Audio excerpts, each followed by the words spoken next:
Hello दोस्तों, मैं ऋतिक आप सबका इस प्यारे से यूट्यूब चैनल पे स्वागत करता हूं।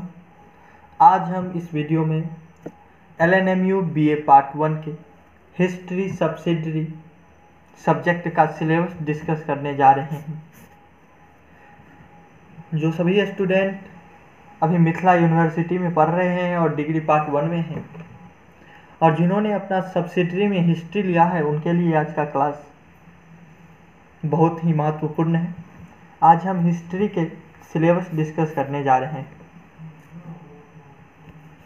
हिस्ट्री में आपको क्या पढ़ना है, कितना पढ़ना है, कैसे पढ़ना है, इस सभी के बारे में हम इस वीडियो में विस्तृत रूप से जानेंगे। तो वीडियो को अंत तक देखिएगा। वीडियो पसंद आए तो लाइक निश्चित रूप से कीजिएगा। अपने दोस्तों यारों के साथ वीडियो को शेयर कीजिए। अगर आप इस चैनल में नए हैं तो चैनल को सब्सक्राइब कर लीजिए, जिसके कि आपको सभी प्रकार की महत्वपूर्ण जानकारी यहाँ आपको मिल सके। तो आइए बिना समय गंवाए हुए अपने आज की क्लास की हम शुरुआत करते हैं। BA part 1 history subsidiary syllabus. तो इतिहास में जो आपका सबसे पहला टॉपिक है जो आपको पढ़ना है सब्सिडरी में, वह पढ़ना है प्राचीन भारत। प्राचीन भारत में आपको जो पढ़ना है वह भूमि का सर्वेक्षण आपको पढ़ना है। प्राचीन भारत के स्रोत पढ़ने हैं और प्राचीन भारत में पर्यावरण और मानव की क्या स्थिति थी, इसके बारे में पढ़ना है। ये तीन मुख्य बिंदु हैं जो आपको प्राचीन भारत के अंतर्गत पढ़ना है। प्राचीन भारत पढ़ने के उपरांत आपको हड़प्पा सभ्यता के बारे में पढ़ना है। हड़प्पा सभ्यता के उदय, हड़प्पा सभ्यता के विस्तार, हड़प्पा सभ्यता के नगर नियोजन और हड़प्पा सभ्यता का नगर विन्यास।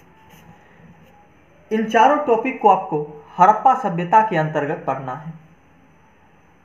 मैं इस वीडियो के अंत में आपको यह भी बताऊंगा कि किस टॉपिक का आपके एग्जाम के अकॉर्डिंग कितना वेटेज है। तो आप ध्यानपूर्वक इस वीडियो को देखें। हड़प्पा सभ्यता के बाद जो आपको पढ़ना है वह है आपका पूर्व ऐतिहासिक सभ्यता के वैदिक युग। जो पूर्व के जो ऐतिहासिक सभ्यता के जो वैदिक युग थे, उसके बारे में आपको पढ़ना है। इसके अंतर्गत आपको कुल 3 छोटे छोटे बिंदुओं को पढ़ना है, जिसमें प्रथम है पृष्ठभूमि, सेकंड है अर्थव्यवस्था और थर्ड है राजनीतिक एवं धर्म। तो पूर्व ऐतिहासिक सभ्यता के अंतर्गत जो वैदिक युग के थे, उनमें आपको 3 मुख्य बातें पढ़ना है: पृष्ठभूमि, अर्थव्यवस्था और राजनीतिक एवं धर्म। जब आप इतना पढ़ लीजिएगा तो इससे आगे आपको 6ठी शताब्दी के धार्मिक आंदोलन के बारे में जानकारी लेना है। 6ठी शताब्दी में कौन सब धार्मिक आंदोलन हुए थे, उनके नेता, ईस्वी, उस आंदोलन का क्या प्रभाव हुआ, ये सभी आपको जानकारी रखनी है। इसके बाद आपको जनपद के बारे में जानकारी रखनी है तथा महाजनपद के बारे में। जनपद क्या होता है और महाजनपद क्या होता है, कितने मेंबर होते हैं, क्या सब इसकी कार्य पद्धति है, इन सब के बारे में आपको जानना है। जनपद और महाजनपद के बाद आपको मौर्य साम्राज्य के बारे में जानकारी इकट्ठा करना है और उसके बारे में जानना है। मौर्य साम्राज्य के संस्थापक कितने, इसमें शासक हुए, किस शासक का क्या नाम है, उसके ईस्वी, इस सभी के बारे में आपको जानकारी रखनी है। मौर्य साम्राज्य के बाद आपको मौर्य युग के पश्चात पढ़ना है कि इसके युग के बाद क्या सब हुआ। जब मौर्य शासन समाप्त हो गया तो उसके बाद क्या हुआ। इतना पढ़ लेने के बाद आप गुप्तकालीन युग की तरफ बढ़ेंगे और आपको गुप्तकालीन युग की जानकारी लेनी है। इसके संस्थापक, कब प्रारंभ हुआ, कब अंत हुआ, कितने राजा हुए, इन सब के बारे में। गुप्तकालीन युग पढ़ने के बाद आपको गुप्तकालीन युग के पश्चात क्या सब गतिविधियां हुई, क्या सब इफेक्ट हुआ, क्या सब सुधार हुआ, इस सब के बारे में आपको जानकारी लेनी है। इसके बाद आपको भारत में तुर्कों के आगमन का जानकारी रखनी है, जानकारी लेनी है कि भारत में तुर्कों का आगमन किस प्रकार हुआ।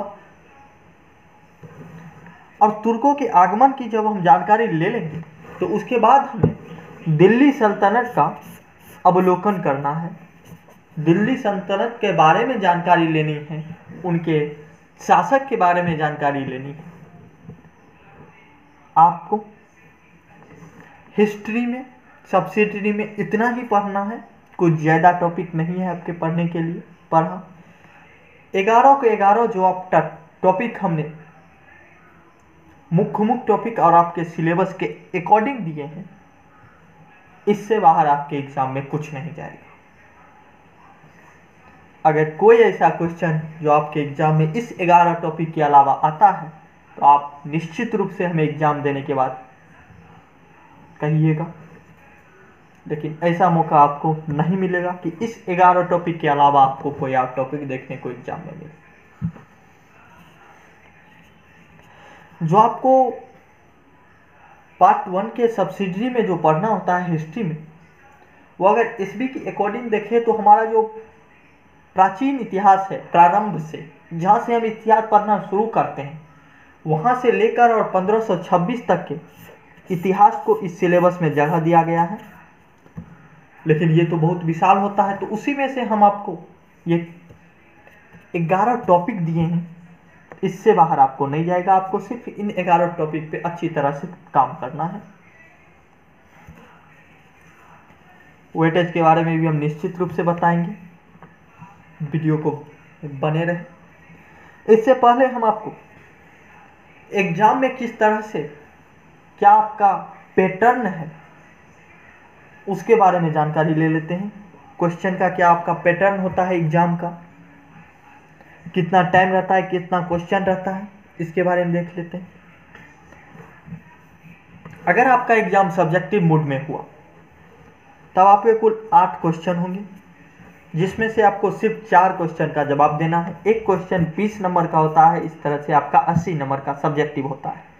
अगर आपका एग्जाम सब्जेक्टिव में हुआ तब भी ऑब्जेक्टिव का 10 क्वेश्चन रहता है, जिसमें से 10 का 10 आपको कंपलसरी है उत्तर देना। एक क्वेश्चन का 2 नंबर होता है, इस तरह से आपको कुल 20 नंबर, तो टोटल आपको 100 नंबर का एग्जाम होता है। टाइम आपका 3 आवर होता है। हाँ, अगर आपका ऑब्जेक्टिव मोड में एग्जाम हुआ तो आपको जो इससे पहले एग्जाम हो चुका था 100 क्वेश्चन रहता था, 80 क्वेश्चन का आपका जवाब देना रहता था, 2 घंटा आपके पास समय रहता था। तो बिल्कुल पर्याप्त समय आपको दिया जा रहा है, कोई दिक्कत नहीं है। पहले तो आप इसका स्क्रीनशॉट ले लीजिए अगर आपको लेना है। चलिए अब यहाँ से यहाँ तक का ले लीजिए स्क्रीनशॉट आप। अब हम वेटेज के बारे में बात करते हैं कि किस टॉपिक से कितना क्वेश्चन आने का वेटेज है। किस टॉपिक का सबसे ज़्यादा अगर हम वेटेज की बात करें तो इसमें सबसे ज़्यादा वेटेज जो हम अब तक देखे हैं वो आपका प्राचीन भारत का ही रहा है। प्राचीन भारत के बाद अगर आपका किसी का वेटेज है तो मौर्य साम्राज्य और गुप्त काल का वेटेज आ जाता है, और उसके बाद आपका दिल्ली सल्तनत का। इस तरह का वेटेज है। इन दोनों हड़प्पा सभ्यता और पूर्व ऐतिहासिक सभ्यता ये दोनों समतुल्य हैं, इनका वेटेज बराबर होता है। तो आप इतना समझ लीजिए आपको सब पे कुछ न कुछ टाइम खर्च करना है, सब पे अपना समय देना है। आपको टॉपिक वाइज पढ़ना है। अगर आपके पास कोई बुक उपलब्ध नहीं है तो आप गूगल पे पढ़िए, आपको सिलेबस पता है क्या सब पढ़ना है, आप उस टॉपिक को गूगल में सर्च कीजिए, आपको जो भी लेख मिलेंगे अगर आप उतना भी पढ़ लेते हैं तो आपके एग्जाम के लिए पर्याप्त होगा।